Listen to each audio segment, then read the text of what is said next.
Hello, welcome to Search with Sean. That's a little bit of a new intro there. I'm just messing around with some stuff, so hopefully you liked it. Let me know in the comments. Try and be nice because I'm trying it, new to it all.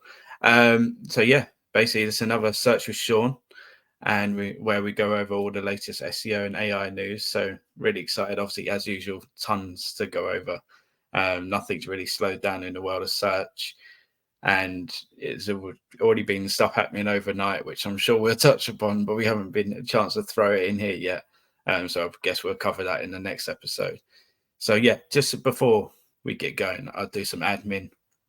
So last week I talked with Sophie Braddon. It was a really good chat. So I put a link somewhere. Really great. We went over lots of different SEO stuff, especially around e-commerce, how you can optimize your e-commerce websites. She's been really successful. She's talked at Brighton SEO. She's been a judge at the Global SEO Awards. You know, she really knows her stuff. So yeah, well worth watching that, especially if you're in e-commerce. But just generally, it was a great chat. We talked about the state of search and where we think it's going to go again and all that kind of thing. So it's really interesting. So definitely watch that one. And yeah, we got lots of chats coming out. Like I said, I'm fully booked until like December. With some great people. So yeah, really, I do, again, if you could subscribe, you'll be the first to know about all those chats and the first to see them and listen to them. And yeah, that would be really helpful to help the channel grow. And obviously like the videos, if you enjoy the content, that'd be really, really appreciated. And generally I've got a few things up my sleeve to kind of push this channel onto the next level. And I think some really, really big sort of projects that I've got planned. So yeah, again, it's worth subscribing because you'll be the first to hear about those, but could be quite big for the SEO community generally, I think, with the projects I've got planned. So yeah, keep an eye out for that one. So that's all that out of the way. Obviously, I've got my amazing co-host with me, Adair. So Adair, if you want to introduce yourself, that'd be awesome. Sure, thanks, Sean. And yeah, that's a great intro. I really love the intro video you made. So yeah, thanks for having me back. My name's Adair. My pronouns are they, them. I work with Sean in the SEO team at Macmillan Cancer Support. I'm an SEO content lead. So I work mostly on our cancer information and legacies, but a bit of everything really. And we're starting to dabble more with technical SEO and backlinks and everything. So yeah, mainly content, but we do a bit of everything, don't we? And I've been working in specifically digital charity content for about 10 years. So lots of experience in this area, but as we know, always learning with SEO. And yeah, as Sean says, if you do enjoy these videos, please like, comment, subscribe. We're always up for talking about it. If you've got any questions or things you'd like to see covered, yeah, we're totally open to that. So yeah, back to you, Sean. Thank you. Yeah, so let's just get with the slides. And as usual, we go over last week's episode. Well, it went last week, but last time I'm losing track. We're doing quite a lot of content. And we covered, things like the Google case, obviously their monopolization of the market, the latest on AI overviews. We have some more stuff on that today. News on the Google core update. We now know, obviously, overnight that's been completed by Google, but we didn't really have time to put that into this episode, but there's a lot of kind of fallout of that. So we'll cover that, I guess, in the next episode. And what to expect from the new EU AI Act, we discussed that, and plus much more. So if that interests you, then obviously go back and watch the last episode. In fact, all the episodes have got lots of interesting stuff in it. So I really recommend that you go back and watch them all. It's you still find a lot of it very useful. And coming up, we've got Search Console recommendations and new stuff there. Google Trends gets a bit of an upgrade. Google being on a bit of a mission now to step up their game, it seems. And a new AI overview insights, which are always interesting. Apple Maps update, and also closer to home, some of the more UK-based AI developments. There seems to be a lot going on here in the UK. I know we actually get viewers from likes of America and Canada as well, so that's really cool. But yeah, sometimes you just got to look at UK. A lot of time we look at the US and stuff, and we kind of forget that we're based in the UK. So yeah, we're gonna have a look at that. So the first story is all around Google Search Console updates. And just to caveat this, which we'll dig into, but we haven't actually seen this on our own Search Console. So I'm going off screenshots from other people and information from Google and, you know, the other experts that have actually seen these recommendations come through to their Search Console. So yeah, again, there'll be a lot of reading. You know, so if you want to prefer to go and have your own look at these things, I put all the links in the description, and obviously there's a transcript here as well, and you got all the tricks like you can slow down YouTube video and stuff. So if I am talking too quick or I make mistakes, which happens, please go in the description and you can see all the links and check them out for yourself.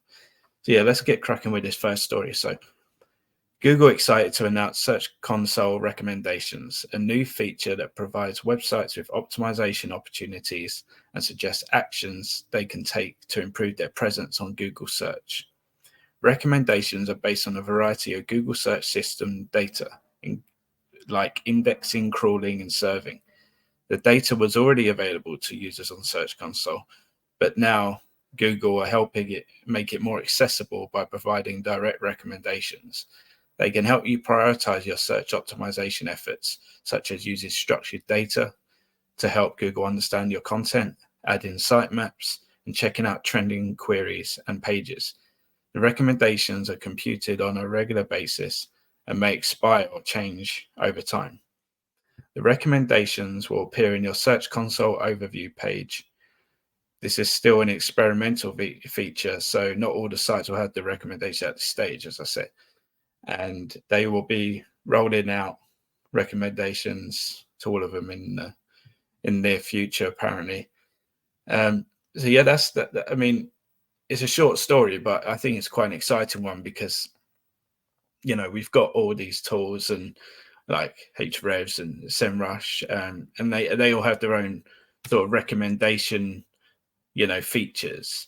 And some experts have been critical of these in the past, saying that, you know, they're not always accurate and they're a bit, they're maybe not reliable 100% of the time. So I guess Google are going into that market a little bit, but they're kind of, I guess you're going to trust it a little bit more because of the data source is direct. You know, it's not scraping data from elsewhere. It's the original source as such, and Google are the people we're mainly trying to please. So if anyone's going to know what they want, it's them. So I guess, yeah, are there any thoughts on this one? Yeah, I agree with a lot of what you said. Obviously, it is the source of truth, the most accurate source of truth we have about our keywords and Google data, really. So yeah, I think it's quite exciting to Google Search Console is an SEO favorite tool. I would say it often has the most accurate data.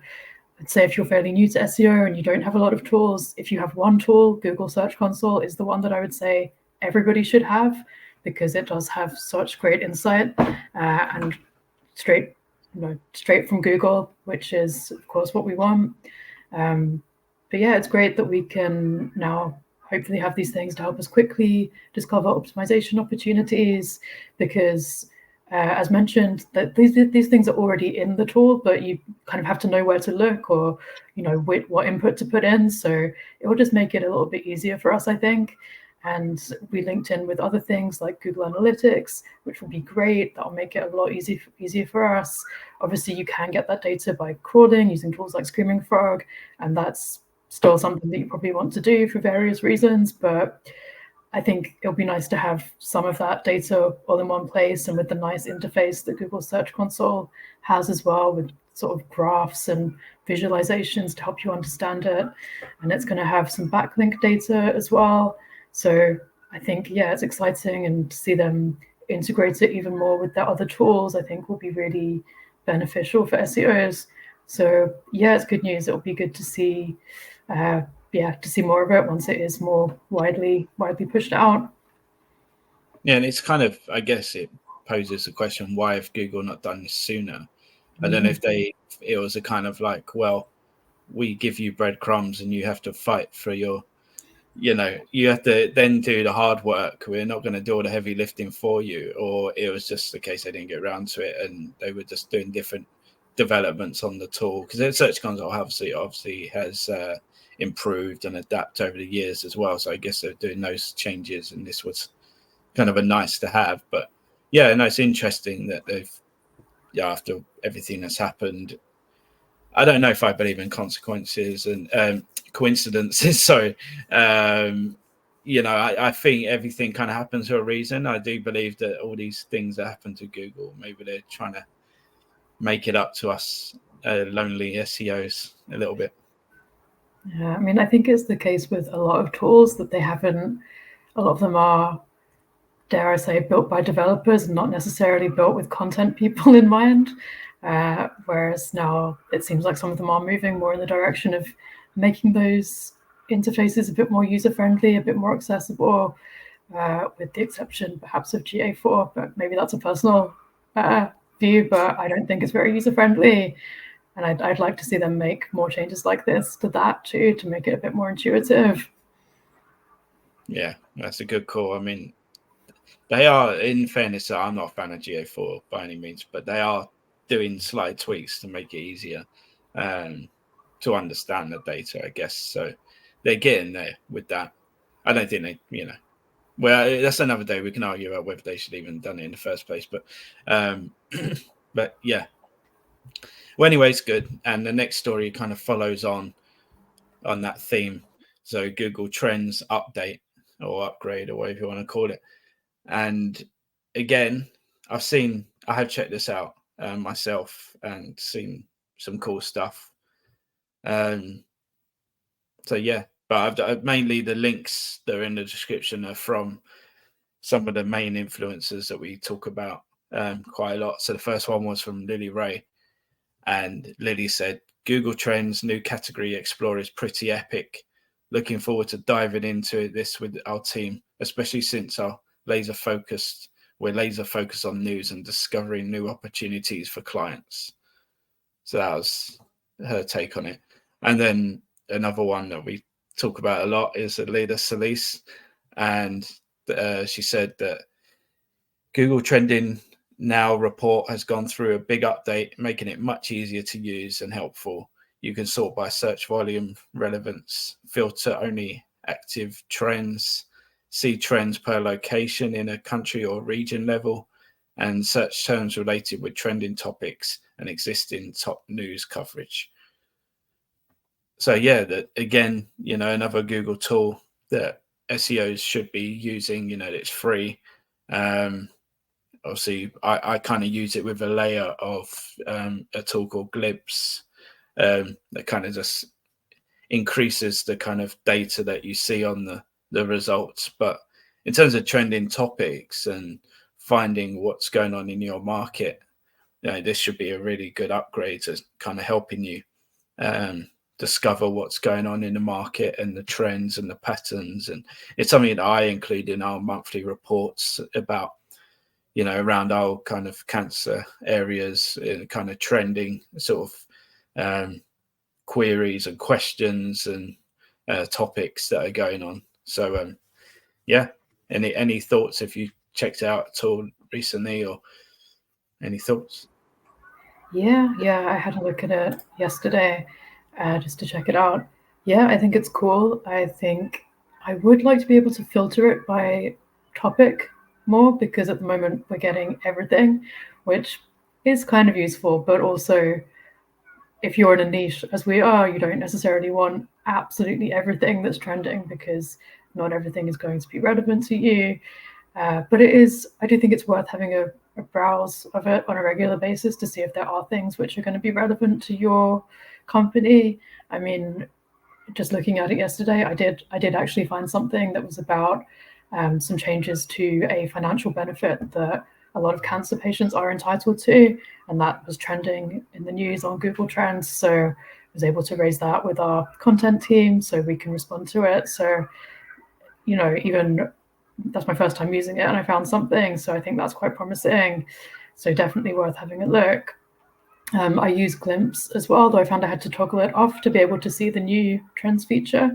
But with Glimpse as well, I saw they've introduced some new tutorials, including an SEO one. So it'll be good to check those out at some point too. Yeah, and I'll add the links in the description to, well, you should know the link to Google Trends, but I'll add it, but to Glimpse as well, just so if you want to check that out. You get like every month you get a chunk of like free searches, so you haven't got to pay for it initially anyway. But yeah, generally like trends, you know, like with a lot of people work in the industries where being ahead of the trends or catching up with the trends is very important, you know, because of the sector they're in. And you know, we've used it in the past when, you know, when you're covering fast moving topics like coronavirus or cost of living, you know, it helped us keep on top of what people are talking about in those subject areas, what their main concerns are, and then obviously you can adapt your content accordingly. Because if you just go off search console data or historical data, you're going to be just left behind, because these queries haven't even come up yet. You know, they're not even got any, there won't be any search historical data behind them, so you know you're going to be waiting around. So, you know, using tools like Google Trends showing things that that people are searching right now in the last week or whatever, it's like extremely important. You want to keep ahead of the game, especially in certain sectors, you know. So yeah, definitely worth checking that one out. So yeah, in terms of, we're going through these good, so that's good stuff. And the next story is Google related again. You would no shock really. And again, if you're liking this stuff and you want to learn more about this, then please do subscribe. And we obviously do these news ones where we do the chats with different industry experts as well. And also I do kind of separate videos on different parts of SEO and search marketing generally. So yeah, it's definitely worth subscribing to get all that kind of fresh content. And also I break it down as just short. So if you've not got much time on your hands, you just want to scroll through some of the highlights, then I break that down so you can check those out. So yeah, story 3 is all around the new AI overview insights. So obviously we know that they've rolled out across several countries now. We're seeing them a lot more in the UK. And you know, we're starting to get kind of more data behind them, and kind of, well, I don't know if we're going to get onto it, but I'll talk about it now. But on SEMrush, especially, they're doing a lot more reporting around if you're visible on AI overviews. I think also advanced web ranking have got stuff around it as well. So the tools are starting to catch up on that side of it now, so make us easier for us search marketers to track and record, you know, how we're getting on and if we're appearing for those results.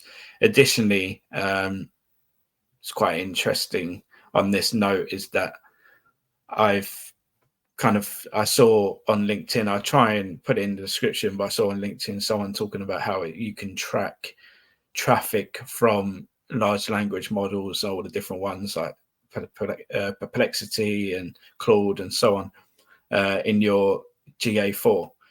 So that's going to be really helpful as well. So I'll try and scoop that one out and put it in there in the description. So on the first story around this, and it was shared from Brody Clark, who again we've just mentioned on here before, and I definitely think it's worth following him. He shares some really great stuff, insights, case studies, news. He gets the lowdown on these things pretty quickly, so it's well worth following him. And he said, according to Google, an impression will be counted for an AI overview result when scrolled into view or expanded. It is, however, important to note that features that appear by default and are visible on page 1 will yield an impression by default once a search is made, due to how recording works. He said the entire AI overview result occupies a single position on the page, with all visible links to websites occupying the same position. And just to follow on, he says it's also important to note that ranking with an AI overview with the new format not being too dissimilar to a featured snippet, it actually allows you to rank twice in search results with the same URL when featured. This is not possible with a featured snippet. So it's actually quite a big opportunity for sites if you're able to get 2 placements for the same query in the search results. So yeah, that's basically just, he was going into the more kind of technical aspects of how they calculate the views and the impressions on AI overview results, and it was really interesting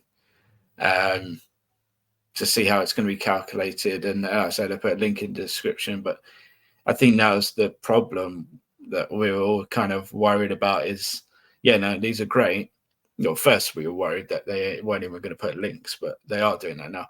And then it was about, how are we going to track our progress in this? How are we going to know the impact we're getting and the visibility? And I think they kind of answered that. And also, again, they kind of given us more opportunity in the sense that, because usually when you have like the feature snippet, then that's kind of all you have. And it's a great thing to have. It's a lot of, estate there to get. But this is now the opportunity where you can be, in the AI overview result. And also multiple times I've seen websites being in there multiple times. If you click down on the links that are in the results, they'll be the same website featured more than once. And then also you're being on the organic results as well. So I guess it kind of opens the door for more opportunities, as they say. So yeah, I don't know if you had what's your kind of views on AI overviews? Now it's kind of been in the UK search results now for a good week or so, quite heavily. What do you think of them? Do you like them? I still don't know if I like them, to be honest. I think I'm glad that things have been improving. The way that Google is properly giving citations now, it's much better. But I think I still have a bit of cynicism about them, because they are this amalgamation of information. Brands work hard on things like their brand tone of voice, their original content. So I do worry that they are kind of diluting something unique in some ways, even though Google say that they value information gain, something original, something that's adding to the conversation on a given topic. So again, I think it's an example of Google being a bit contradictory in the way that they do things. I think I don't know if they are even more useful than a featured snippet, to be honest, because a featured snippet is often a definition or something, which is the kind of thing that we're seeing AI overviews for. Interestingly, I actually have been seeing less of them. I don't know about you, but I've been seeing not as many as I was previously, which I think is partly because they've put more safeguards in place, which is good. I've checked out some, there were some of the worst examples where it was giving very unsafe, inaccurate healthcare information. There was the example about where it was telling people to put glue in pizza dough and things. That's not there anymore. So I think it's good that they have put some of these safeguards into place. But yeah, I'm still not overly sold on them, to be honest, but it's good. I don't think they're going to stop or slow down anytime soon. I think the horse has bolted, it's already in motion and it's going to continue. So yeah, I guess the hope is that they keep improving them, which to be fair, they are doing, and they are making it a bit more reliable and trustworthy, which is what we wanted. So they're adding the citations, and tools are figuring out how to measure it properly, as you said. In the Brody Clark example, he was talking about the fact that citation links will, if you get a citation in AI overview and it's visible or scrolled into view, you get an impression for it, and it will count as being in position 1 if you've got a citation in one of these AI overviews. So yeah, as mentioned, it's a chance to rank twice, which is interesting. Although signed in accounts currently won't count, so that's something to bear in mind. But I guess as well with the citations, with the impressions thing, some of those citations, because they are this amalgamation, you might get an AI overview that's got 6 citations, and if you're not in the top 3, which are visible, and people don't click across to scroll to yours, then I guess you don't get the impression. So I guess the question is, how do you make sure that you are one of the ones that is the top? But there's the other story. I don't know if we're going to talk about the other AI overview story next, because I won't go into that. Yes. Yeah, there's the thing about different placements and AI overviews. But yeah, I guess we'll go on to that. Yeah, go on to that next. Yeah, no, for sure. And it's good. Yeah, good point there, because as you say, there are quite a few links in those AI overview results, but there are 3 that are always much more clearer than the rest. So, although you still might get a bit like people always ask, you might be in there somewhere, but you go quite far down to find your presence. So still got, and yeah, it's going to be interesting to see where they all fit this together, because we see them being, it's quite a, we said this before, but there's a lot going on there with feature snippets and Copilot and all these other things cropping up. So the Google want to go down that route, it'd be great to have that more kind of conversational sort of AI feature. So you can, if you do search for something, you can have a bit more of a conversation with it, rather than just like you say, it's like a feature snippet. It's like a very elaborate sort of feature snippet now. It looks nice and stuff, but it's pretty much doing the same thing. But we'll see. It's early days, and it has improved, thankfully, from what was the case initially. So yeah, on that note, so this is from Search Engine Land, and the sources cited in the Google AI overviews now match one or more of the web pages from the top 10 Google organic search results 99.5% of the time. This new data was shared on LinkedIn by Mark Traphagen, who's the VP of Product Marketing and Training at SEO Clarity. The finding is based on SEO Clarity's analysis of 36,000 keywords. And to put this all in context, so in January, the sources appearing in the SGE were different from the top 10 Google organic search results, an incredible 93.8% of the time. And that came from an analysis from Authoritas. So yeah, it's gone from being different 93.8% of the time to being the same 99.5% of the time. So it's quite a huge swing, which was much needed. But yeah, it's good that it just points out that the improvements made by Google, and that I have no idea why they did do that in the first place, but I guess they were just testing things out, and things don't always go to plan. But you think one of the smartest companies in the world, if not the smartest, would have seen that. But anyway, it's corrected, so that's good. Yeah, it's good news, I think. It seems like they are using more of the traditional Google search engine algorithm in the AI algorithms too, which is good. And we touched on it earlier, and we mentioned it last time as well, restoring a bit of goodwill between the search engines, Google specifically, and SEOs and content creators. So I think this will definitely help with that. The fact that all of our good practices, all of our hard work will still be valid and the right way to do things, which is good. We still want to make good content, and the good content practices that we know about should still be rewarded. So, and it's also kind of reassuring that it's not that these other sites that were being shown previously were doing something differently or better. It just seems to have been a little bit random and perhaps not quite thought through, surprisingly. But it seems like they've taken steps to address that and make it better, make the search engine results better for users. So yeah, it's good news. And I think, yeah, hopefully good news for people who are doing the right things with their content, creating good content for users. So yeah, it's a step in the right direction for sure.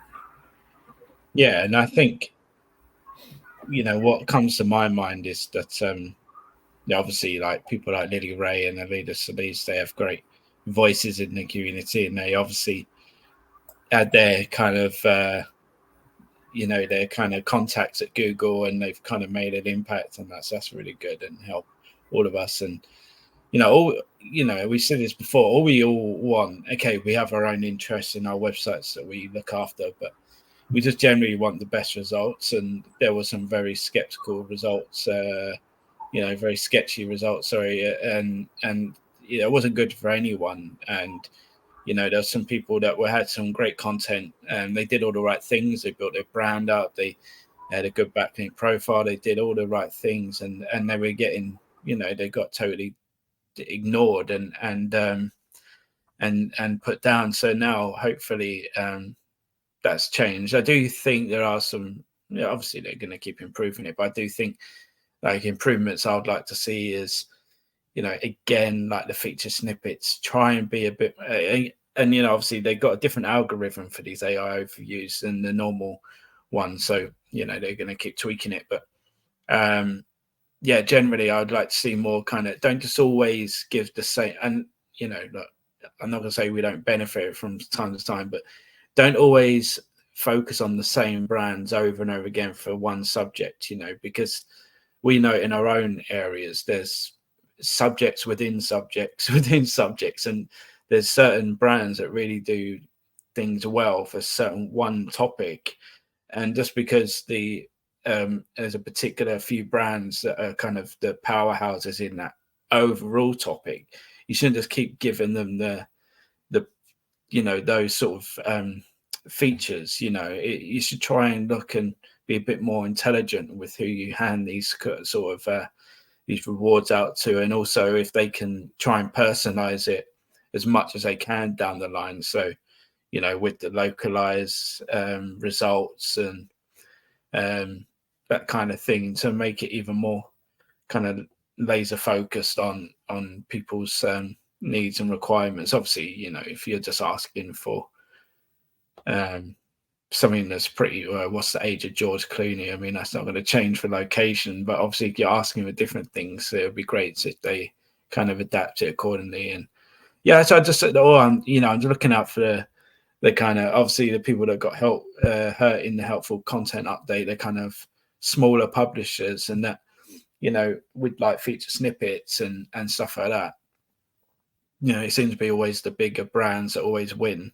And I just want a bit more diversity in how they hand out those sort of feature snippets. But also we need to make sure they are the best, the best source for that information, and a trusted source. And, and obviously they obviously should use the main algorithm that they use for the organic listings as a great, as a kind of a measure, measurement for that, but also, try and add some diversity there to give some of the smaller publishers a chance, because we want search engines to be a competitive space where people feel that creating good content that works well is actually worthwhile doing, and that they're not just going to be ignored and their organic traffic is going to keep dropping and they just give up on that and they go to, you know, social and paid and stuff a lot more. So yeah, that's I'll stop rambling on, but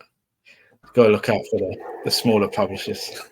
Yeah, no, that's a good point. Sure, and it shouldn't all be just, you know, the biggest companies, those with the most resources, because there's a lot of great content being created by smaller companies, smaller charities, and it absolutely should be rewarded because some of it is really strong, and there's no reason why people shouldn't be finding it just because there's a bigger, richer competitor out there. Yeah. And, you know, because it is going to be a lot of the experts I'm talking to a lot saying, you know, brand is so important. Diversifying your content and that kind of thing will be so important. But if you haven't got the budget to build out that brand, to do all that, you know, additional stuff to build up your brand and your brand presence on and offline, then, and all you can do is create some really good content online, that's not your fault. You know, you should still be rewarded if your content is better than those so-called bigger brands. So yeah, 100%. And hopefully they'll get there. So yeah, the next story is one. I like this image. That's what I put out there and created on, you know, on AI, but I thought it was really cool. So yeah, generally this is a really interesting one actually, and one that wasn't on my radar, but I came across it. So Apple Maps just announced a big change, and it's bad news for Google. So Apple Maps is coming to the web. So what this means is, and there's a bit of a story behind it, and the link is in there, so you can read the full thing. It's quite an interesting piece actually. It's on inc.com, and yeah, it's a really nice piece. But I just took some extracts from it. So for as long as there's been an iPhone, it has had Google Maps app. Well, it's had the Google Maps app.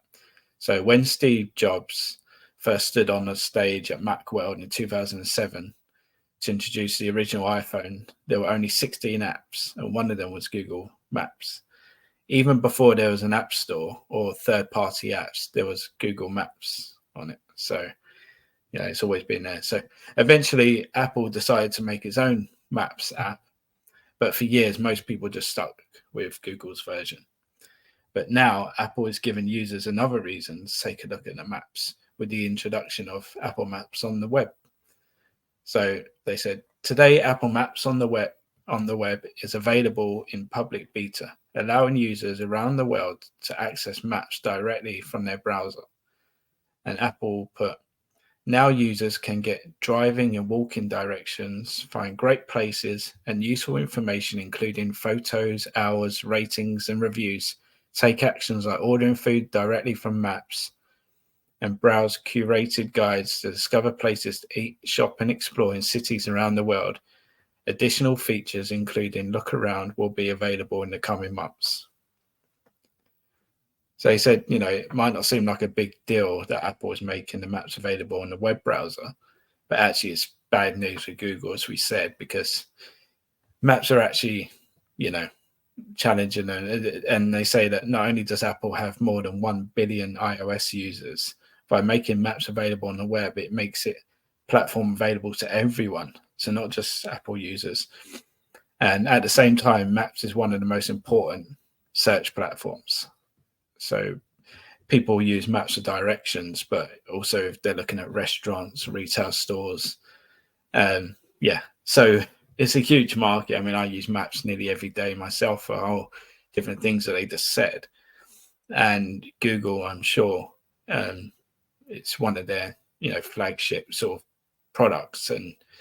And yeah, they iPhone users. I mean, I'm not one of those, but there's a lot of them, as we read. So yeah, it's a big thing for Apple, kind of stepping on Google's toes and trying to take some of that market share back. So if you had any thoughts on that? Yeah, as you say, it's an interesting one. Something that occurred to me while you were talking just now is that it's an interesting move to make something that's already an app available on a browser, because often we see things going the other way around, where people feel like everything has to be an app. If there's an idea for a new product somewhere, people think it's got to be an app. But actually, apps aren't as accessible to everybody. So it's an interesting choice. And I think I'd, yeah, I'd like to see this happen with more businesses actually, not kind of restricting things or making it harder, introducing barrier for users by putting things on an app. Like, I get frustrated by having to have an app for like every ticket to everything I ever go to. For example, they often want you to download their app if you buy concert tickets or something, rather than just sending you the tickets. So, yeah, that's a personal bugbear. But I think it just, while you're talking, I thought of that. But the article is really interesting. One of the things they talk about in the Inc.com article is that Apple's business model isn't based on ads the way that Google's is, which means they may give us a less cluttered interface, and it'll be able to do all the things you can do on usual Google Maps. You can order food directly from takeaways and things, get curated city guides and reviews, using Maps as a search platform, which I think is worth noting. I mean, I definitely use Google Maps as a search platform for finding restaurants and things in my local area, or if I'm visiting somewhere. And I guess also bearing in mind that so many different things are search engines now. So maps can be a search engine, social media can be a search engine, forums can be a search engine. So it's just worth keeping that in mind. Though I did think it was interesting that they talked about it being less cluttered, because I am an iPhone Apple user, but I do use Google Maps on my iPhone because I find it to be better. And I actually don't, I mean, I use the app, so maybe the browsing experience is different, but I actually don't find it to be cluttered with ads. So yeah, maybe I'll have to try out the browsing experience and see if that is different. Uh, but one of the things they talked about is the fact that um, Apple Maps generally isn't actually as good at giving directions. And I don't know if the browser version is going to be any better. It hasn't actually said they're improving the map functionality. So my question is, are they actually making a shinier, more widely available product, or are they making a better product which has better directions? So yeah, that's my question about it, because I think you've got to get the basics right before you do the other stuff. Uh, but yeah, maybe it will challenge Google to make a superior product, because competition can breed innovation, which is good news. Yeah, and I think also it's just it cropped to my mind that I was looking for a new tire at the weekend, and I was using Google Maps to try and find the local sort of places, and I saw that a lot of the tire shops weren't their Google My Business sort of profiles are very poor, and they didn't really have any good links to their website, and it was very like unoptimized. And if you have got clients and you're not focusing your time on optimizing those Google My Business profiles, then that's a gold mine to, especially a local sort of service or shop or whatever. It's going to be, you should be doing that basically, and now you should be looking at doing the same for your Apple Map listings. If you're not on Apple Maps, then you should be doing the same, because their market share might increase. So yeah, definitely don't underestimate those. Even if you are like, you haven't got much clue around SEO, and I don't know if they'll be watching this, but if you do just own a tire shop, that's if you do want to get business, optimize, so add a few photos on there, add a bit more information about who you are, try and get some reviews, and it could really boost sales overnight, because people are searching Google Maps for these things, whether it's places to go for your kids, or restaurants, or bars, or whatever it is. So yeah, definitely, and if you work in an agency, you should be doing that for your clients 100%. and try and optimize them and push them to get reviews and that kind of thing. And also now for Apple Maps, and there's some other alternatives. I mean, I don't know how many people use things like Yelp and stuff still, but it's still out there. And yeah, and generally it made me think that just, it just, and I don't know if we've put more extra emphasis on it because we work in the sector, but it does feel like the other competitors like Apple, like OpenAI, Meta, kind of seeing maybe Google at their weakest, and they're kind of trying to take advantage of the situation right now. That's kind of what I'm feeling, but I could just be totally speculating. But it does feel like they're stepping up their games just at the right time, so to speak. Yeah, I think that's definitely true. Definitely putting a bit of pressure on Google. And I think that, well, hopefully it's a good thing because as we've seen, I think it has led Google to improve some of their products because they have been sort of unchallenged for so long, really, when it comes to their market share, which is, what is it, like it's over 90%, well over 90%. So it's good to have some more players and some more originality and different things in the mix as well. Yeah, definitely an opportunity for competitors, especially if they're using AI. Yeah, and also when these court judgments come true, and Google are made to not, are made to stop becoming the default option for all these different users, and it's going to open the door for people like Apple Maps to kind of take advantage of that, and that kind of thing.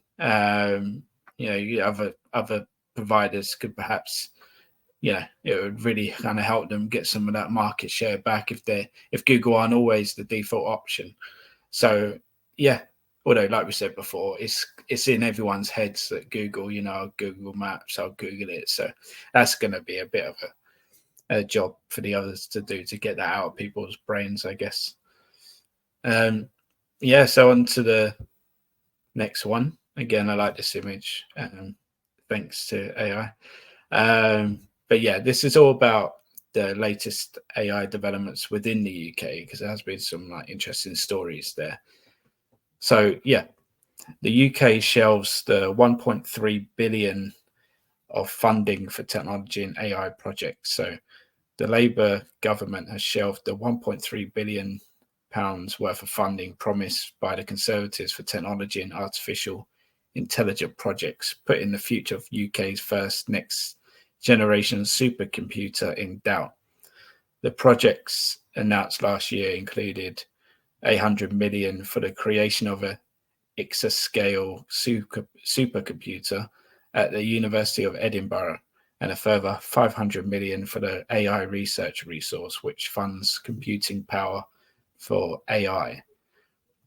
So the government argues that these were unfunded commitments, and the Department for Science, Innovation and Technology said the funding had been promised by the previous government, but had not been allocated in its spending plans. So the UK's first next generation supercomputer would be 50 times faster than any other existing machine, and was to be hosted at the university, able to perform 1 billion calculations each second. And the university currently hosts the country's current national supercomputer, Archer 2, and has already spent 31 million on the building plan to house the new one. So they've already spent money on that. So yeah, that's the first one. I mean, I guess, yeah, it's a really interesting story. I thought, one, I mean, you look at that supercomputer, what it would be able to do is 51 billion calculations every second. I mean, that's just blows my mind. Makes me thinking about how many, what that can do. But generally, I mean, it's a shame. I mean, I guess people say we've got other things to spend money on. The country's in a cost of living crisis. We're still getting out of the coronavirus situation. And, technology wise, we're not like a third world country. Like, we've got decent enough technology and infrastructure. That do we really need to spend that much money that was promised by Conservatives, which was like 1.3 billion, that could go to other things? And then obviously there'll be other people saying, well, we spent enough in wars and stuff like that recently that we could have perhaps not spent, and that could have been helping people. So, and from my point of view, obviously, evolving technology and AI can help in so many different areas, from the way people live, from the way new jobs for people, educating people, as we're going to move on to. And I feel that it's a shame if we don't invest into AI in the upcoming years, because we're going to be left further behind. I mean, even already in many departments that we're left behind because of we've been a bit stagnant in the last few years, and we're going to become even further behind other countries that are investing into technologies and artificial intelligence, especially. And I will next speak, but it doesn't bug. It is a bit of annoy. It does annoy me when people talk about AI as it's always a negative thing, or the kind of like a nice to have. Like, with the things that potentially could happen with artificial intelligence, it could really shape the future and really improve things for the better. If we use it in the right ways, it can potentially help us maximize the time we spend at work. It could help us maximize our lifestyles, our spending, fight things like climate change. So many positive things it could do. Obviously, it's already doing positive things in the medical industry. So, it's not all bad, and it can actually, it will cost in the beginning, but eventually, like OpenAI believe that it'll pay it back in spades in down the line. So anyway, I'll stop ranting and let you have your opinion on this one. Yeah, I mean, I think it can. Obviously, there are potential massive benefits, but there are also really high risks too. So I think it's always worth keeping that in mind. But in terms of this story, I mean, I think it's a shame, especially for University of Edinburgh, who've invested a lot of time and money into this already, to have that kind of pulled away from them. So I do feel for them in particular. And the story that will be shared, it said that the researchers are planning to use the computer to help test scientific theories and improve products and services in areas such as artificial intelligence, drug discovery, climate change, astrophysics, and advanced engineering.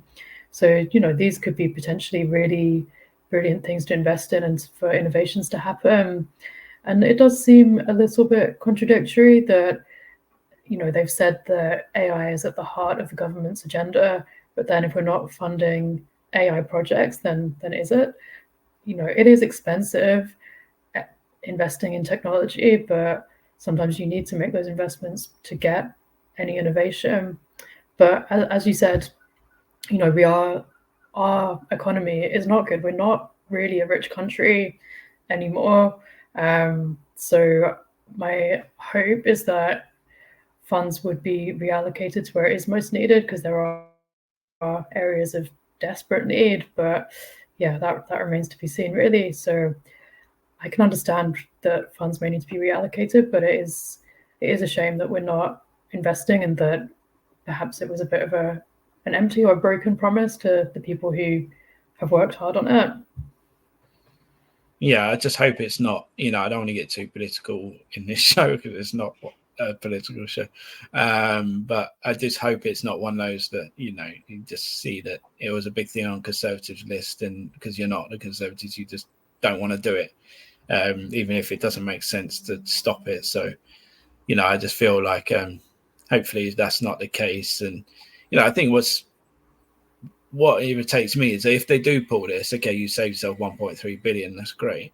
But then and then you're also going to put the taxes up and stuff. We need to see some of the benefits of stopping things like this. That's what I want to say. If we are going to stop these sort of things, we need to see where their money is going to go, and like you say, if AI is at the front and center of their plans, then okay, well, then what are you going to do with AI, and what is the plans? Because everyone's talking about it. Everyone's either worried about their job being taken by AI, or they want to use it in their jobs, or in their life. And we need to know what our country's plans are for it.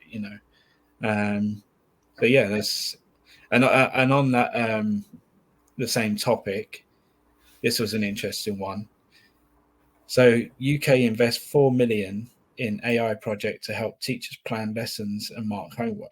So at least we know where some of the money's going. So I kind of contradict myself there, but you see what I'm saying. So this on fortune.com, and the UK government announced the first of its kind £4 million project to bolster artificial intelligence tools to help teachers plan lessons and mark homework. As part of the project, government documents like guidance, lesson plans, and student assessments will be provided to AI companies to train their tech to generate accurate, high-quality content like tailored, creative lesson plans and workbooks. Science Secretary Peter Kyle said the project aims to ease admin burden and will transform how we see and use public sector data. I also think it was South Korea, and even Malaysia maybe, or one of they're looking to bring it into their educational systems as well. So yeah, I guess, what do you think of this one? Yeah, it's an interesting one. I mean, I think some teachers are already using it. I mean, as we know from our work, it's a useful tool to increase efficiency, but not necessarily a replacement for human input. I mean, do I think I have some teachers that could have been replaced by AI and I wouldn't have noticed? Yes. Do I also have some that definitely could not be replaced and, were very supportive and impactful people in my life? Also, yes. So it depends. I think if you've got those really creative, passionate teachers who it's a vocation for them, they're not going to be replaced by AI. You can't replace those people. But yeah, I mean, there was a report from Trinity College, I think, where it highlighted some of the benefits where, it could help teachers do things like anticipate learners' needs, for example, if English is not their first language, which I thought was quite interesting. But still, everything needs to be double checked to make sure it's appropriate for your classroom, for your learners, age appropriate, and so on. It can also make cheating, probably already is making cheating a lot easier and harder to detect. So I think, similar to us when we're creating content, I don't see any harm in using it, but just being transparent and being clear about what you've used it for, whether you're a teacher or a student, I guess. If you say, I used AI to help me plan this lesson, or I used it to help me with my references for this essay, or whatever it is. So I think it can definitely have its place. And the teachers that I do know are quite overworked and underappreciated, so it could make their life a little bit easier. They do a lot of unpaid labor with their lesson planning and marking. They're doing a lot of work outside of their scheduled working hours. I think pretty much every teacher does. So that could be really a benefit if it makes their life a little bit easier. But I think a lot of the things that they find challenging is managing classroom behavior, not necessarily the actual job of teaching. So maybe AI could free up a bit of time for them to focus on some of those more pastoral issues and focus more on the individual students. But yeah, I mean, I don't have a lot of proximity to the education system these days. I don't know what you think, Sean, as a parent who also is very involved in AI. What do you think? Yeah, I think, like you say, it can work really well in certain circumstances. Like you say, I from teachers I've known, like you say, they take a lot of their marking home, a lot of their planning home. So as long as they use it correctly, I think that's a really good thing. I think, it's a long time since I was at school, but it did feel that sometimes the marking was a bit inconsistent depending on the teacher's mood that day, and that kind of thing. If it depending on what kind of score you're going to get. So, you know, I think it's going to take those biases out, those sort of feelings out of it, and it would just be a consistent score. So I think that would be good. I think, you know, whether the parent, I don't think every parent's going to be happy if certain scores take it up. I think there'll be, you know, it shouldn't be, but I think there will be questions saying, well, what are you doing? Even though they're looking after the kids all day and looking after the two of them, I can say it's extremely difficult. But, you know, that's what people will say, because that is just how humans behave sometimes. And that comes to mind. But I think generally, like, yeah, it creates very good, you know, if you have certain, you know, pieces of content and you throw it in there and it can put out a really good plan. It is very good at doing that kind of thing. So I think in that side it's gonna be great. Obviously, just looking from the other side, from a student point of view, like I say, there's already many cases of cheating and that kind of thing. I saw a video on LinkedIn earlier around a student basically just, you know, with the tools you've got on your browser now, you can just highlight over a question and it will give you the answer, like in an AI sort of result sort of thing. So that's, you know, people can cheat in seconds. So it's going to be extremely difficult to manage on that side. But like with homework and stuff like that, I feel I've always kind of thought this, but if you do use sort of websites and now AI to do your coursework or whatever, as long as you're transparent. I mean, the whole point of it is that you create a piece of coursework that is comprehensive. You've learned about the subject, and you're presenting it well. If you've used certain tools to get there, I don't see the problem, as long as you're transparent with what tools you've used. You know, as long as you don't, obviously, I think it'd be clear if you create a whole thing by AI you haven't even read. And that's also another issue, I guess, if the teachers just become, because you hire a lot. I mean, I know teachers doing also, you've got PE teachers doing maths and stuff these days because we haven't got enough teachers, but generally you hire them because they're topic experts, you know, and you don't want them to become, you know, relying on AI that they don't even need to know the topic anymore. That could be a concern, you know. And also, like you say, language barriers, it could be great.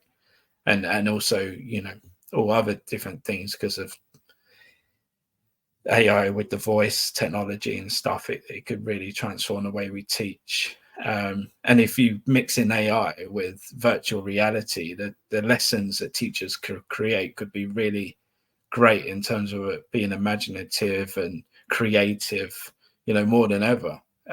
You know, can you imagine if what you could create in terms of like content for the kids to watch and read, and you know, you could turn things into stories and make it more interesting for them to learn about a subject. And you could go virtual reality to learn about dinosaurs and the Tudors and stuff. It could be unreal, you know, rather than putting out a VHS tape like I did back in the day and watching the same, you know, Simpsons episode or whatever over again. So, you know, it could be amazing. Yeah. That's a really long-winded answer, but obviously, like you say, there's concerns there because they need to double check it.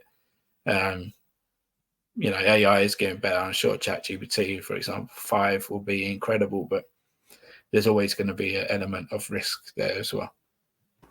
Yeah, I think, again, it depends how creative the teacher is and how engaged they are, because, yeah, you probably will get some teachers who could create an amazing dinosaur AI-powered experience, but there'll also be those ones who will just do whatever the AI equivalent of wheeling out the VHS was for, you know, rainy days. So, yeah, I think it's still going to depend on the teacher and how passionate they are and how engaged they are, how willing they are to use the tool to be creative. But it's an interesting point about removing bias in marketing. I think that's very interesting. That's a good point. Yeah, sorry, I was going to say that. I can't remember what I was going to say now, but no, yeah, it's a good. And I was going to say, yeah, I really enjoyed those VHS days. I mean, those were some of the best. And I'm sure it was, it was going to help substitute teachers a lot more, so they can, if they don't know much about a subject, then they can use the AI. And also, I was going to say that we are going to spend money in this. That we got to make sure it's actually going to be worthwhile. We don't waste it. So the teachers need to be educated around how to use it. How to adapt it to make sure it's in the right tone of voice and the right, like you say, all the different optimizations you could do on AI models to make sure that's all in place, and the education around using it, so they fully take advantage of it, and they don't, it's just not another thing that they feel like it's just a tool they have to do, and it's kind of a bit of a just another thing they have to do, rather than that's like a burden rather than a plus point. So yeah, I know time's ticking on, so we're just we're going to other news, and hopefully we can do. Are you good for a couple of these? Yeah, that's fine. Cool. So yeah, the first one, and this is as usual, all the links are in the description, and I will we'll do two of these, and then we can move, and we can finish up. So the first one was a Google SEO office hours from August, and like I say, links in the description. But some of the key findings was quite interesting actually, and I wanted to share a couple. So again, this is like John Mueller and friends talking from Google, talking about, they get questions sent into them, they answer them, and there's a whole bunch of them, so you can go back and watch them. And yeah, it's really kind of interesting, the kind of stuff they answer, all kind of questions. So some of the things they discussed in this episode was language specific indexing. So Google treats content in different languages similar, but ensure pages in less common languages, they put like Swahili, well linked, and use hreflang tags to improve indexing. So yeah, I thought that was good, interesting. And then they put no follow, no index tags. So using no follow or no index tags does not indicate low quality content to Google. These tags simply inform Google that certain links or pages should not be indexed or followed.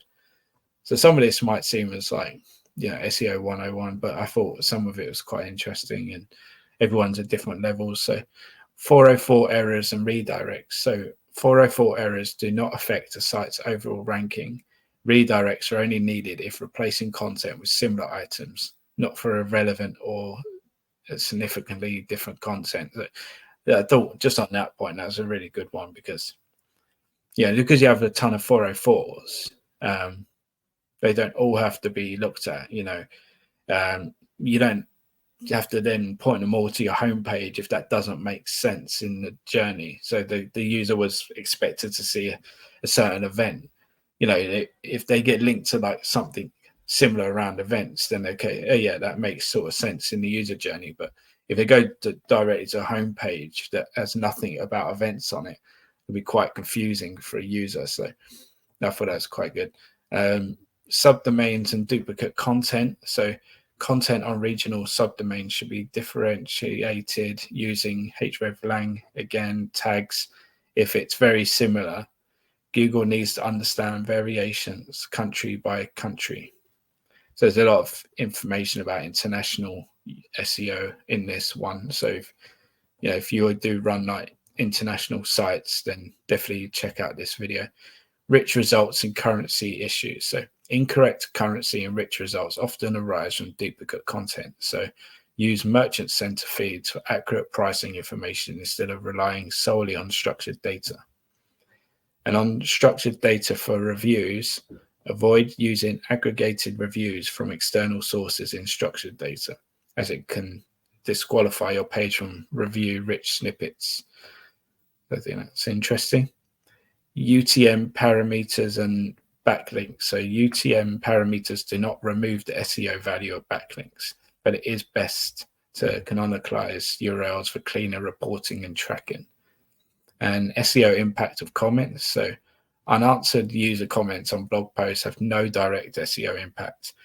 Google treats all text on page equally, regardless of interaction. So obviously there's SEO and there's SEO. Obviously Google don't care about it, but from like a user experience, I guess unanswered comments is not the best user experience. So I think that's, it's all kind of depends how you look at it.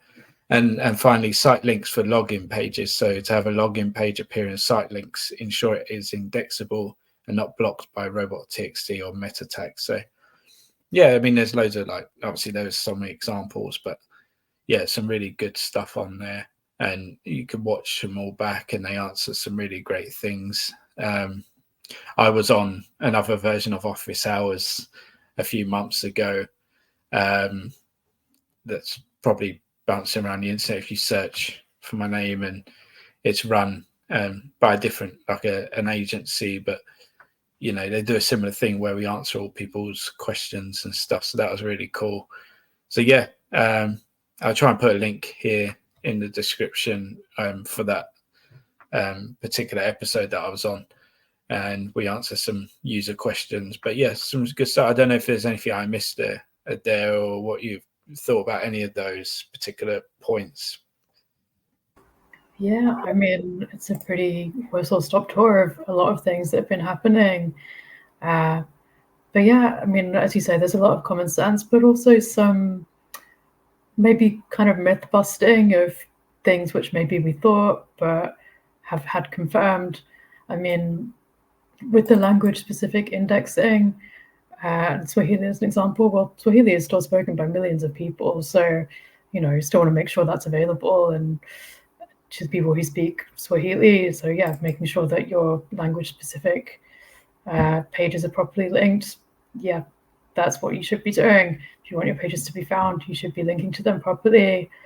And I thought the no index, no follow one was interesting. I mean, I'm surprised that people may have thought that was something to do if you have low quality content, because surely if you have low quality content, the solution is to either improve it or remove it. That's what you should be thinking about, rather than sort of trying to hide it, because it's not good content. If it's not good content, you need to address that. But yeah, the thing about the 404 was interesting to me, because I think normally, to be honest, I've always thought if you have a 404, if you need to remove something, the best thing is to redirect it. So that's good information to have. I mean, I know our former technical SEO, Sergio, was an advocate of the hard delete, of just if there's content which is low value or no value, then just delete it and don't redirect it. So I think that's definitely something for us to take forward. We wanted to do it with one of our domains, but we couldn't because of a technical limitation. So I guess the thing to just bear in mind is, if you are deleting content, even if you're not redirecting it, check your internal links, check your backlinks to that page, because you don't want to be sending people off to a 404. So yeah, just be a little bit careful around that, I would say.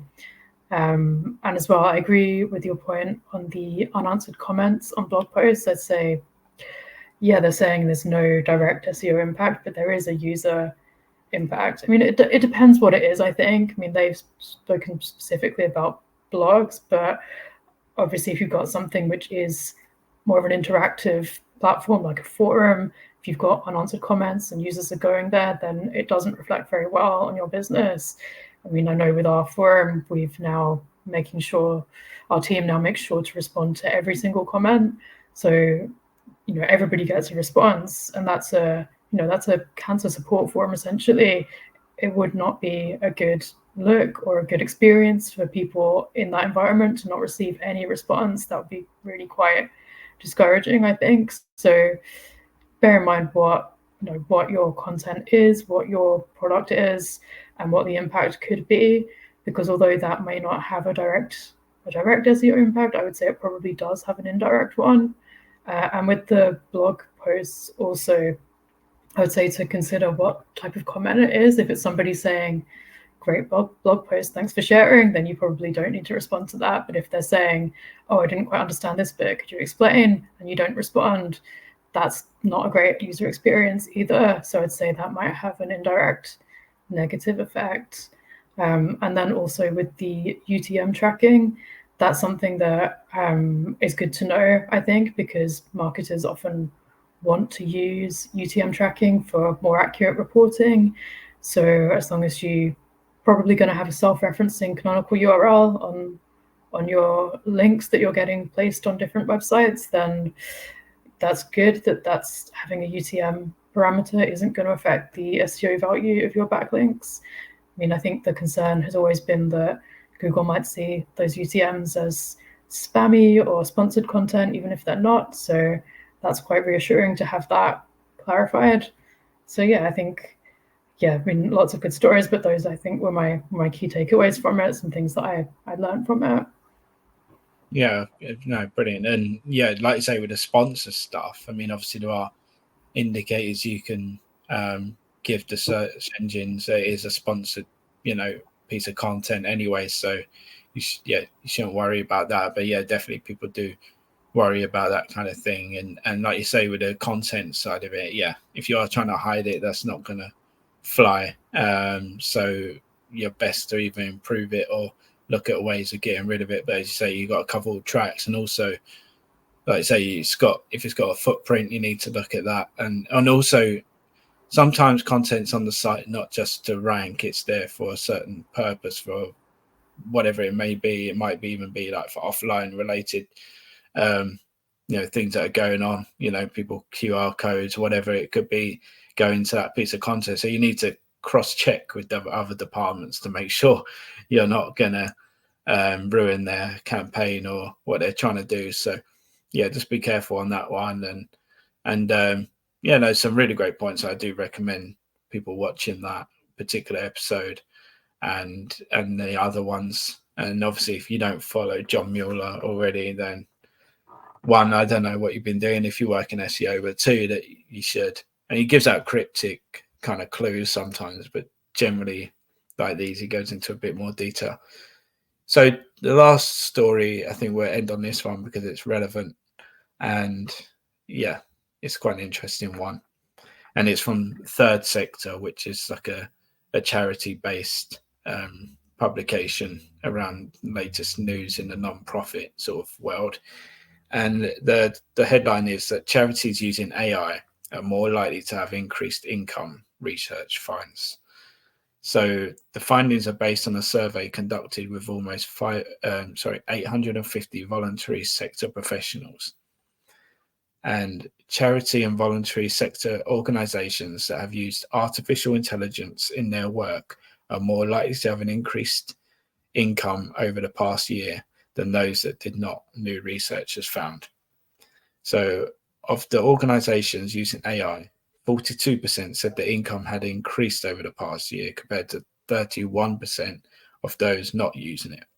And the research found that 57% of participants were using AI, with 70% of those respondents saying their organization used AI to develop draft copy.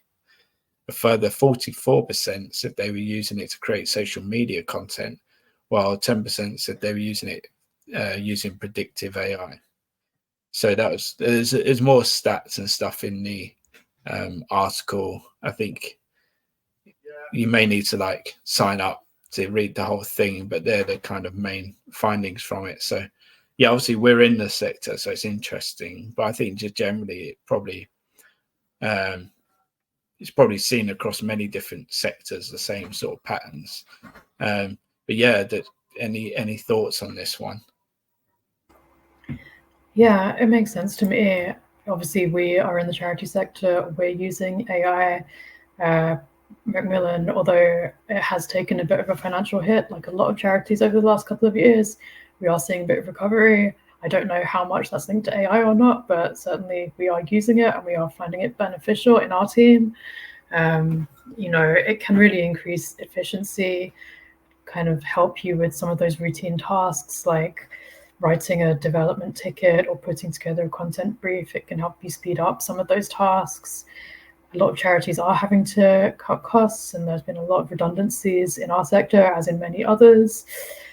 So, while it doesn't replace humans, I think it can certainly help humans increase their efficiency and fill in a few gaps. A lot of charities are using it for draft copy, it says in the article. So, if you feed it your brand guidelines, you'll probably get something decent if you're doing a social media post or something.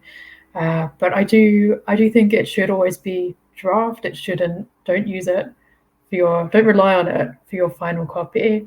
I don't use it for a lot of writing tasks, to be honest, but I do have a couple of models for helping me to write metadata, but I almost always tweak it and make it a little bit different. So it's not always going to be 100% what you want. And as we were saying with the teaching story, I think as long as you're transparent, we have an AI policy. We're definitely not using it to write clinical content, but we are using it for certain things. Like Sean has built a persona model where we can run different pieces of content through different personas we've got for different audiences that we have. So it can help you gain insights in that way. Obviously, there are concerns around security, so you've got to make sure you're not giving it any confidential or sensitive information about your company. There was some concern around bias, but I think don't forget you can challenge these things on their bias. If you think it's giving you an output that is biased, then challenge it. Because I have found that when I've done that, it does respond and it does kind of learn from what you say to it too. Obviously, there are concerns around job security. I personally still think that, yes, it's amazing, it can do so much, but it still needs human supervision. I don't think it can do our jobs, at least not yet. But my concern with that is that you may have senior leaders who kind of see it as a quick fix, and that, okay, well, we can get rid of certain people and replace them with AI. And I do worry that some people who perhaps don't have a deeper understanding of AI will think that it can replace certain people, and it can't replace your creatives. It can't replace your people with the knowledge and experience of their field. So I would just, for any leaders in particular, I would say that's something to watch out for. Be sensitive in your conversations about it, and be mindful that actually you may have a need to cut costs, but you can't necessarily replace particularly your creative colleagues with AI. It just won't do as good a job in a lot of respects. But it does also have benefits for charities. We do have limited resources as a charity, so this thing can help. As I mentioned, it can help us be more efficient. It can help with innovation. It's already being used in things like cancer detection tools to help with earlier cancer detection, which is really exciting. So there are definitely lots of benefits to charities, but I think it needs to be, just weighed up with the need for human input also. Yeah, no, 100%. And I think, like you say, it still relies heavily on the human input, and it's only as good as the data and the prompts and the instructions put into it. So it's still, you still are needed. Obviously, you need your staff to be, being able to use it properly and probably take advantage of it. And obviously, the results don't surprise me at all. If you do use it, you should be in the right way. You should be a lot more productive in all facets of the company, really. And that's the thing, all parts of the company can use it for some, in some way. Like I say, I personally use it for, well, obviously data analysis. It's, really good for visualizing stuff, is really great, especially for like if you're presenting to different stakeholders, you're doing monthly reports. Like I say, I don't really use it for content per se, but I definitely for the data side of it. And especially like say like many sectors right now, the charity sector is struggling, but it does enable charities to it gives us a tool to try and keep up with some of the bigger players and different companies that have kind of not got as much restrictions on them, and if we have got kind of limited departments and stuff that usually kind of feed us this information, at least we've got a tool that can help us kind of analyze and kind of come to some conclusions a lot quicker.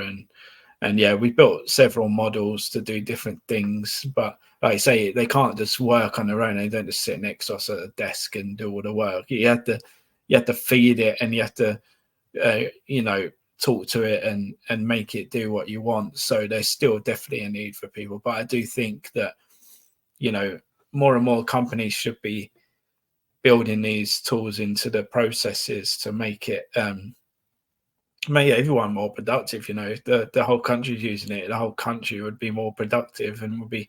But yeah, obviously there are some companies that have kind of sacked a load of people to replace them with AI. I think who was it? It was that kind of, when you could buy things and pay for them in installments. I can't remember the name of the company. What's that? Sorry?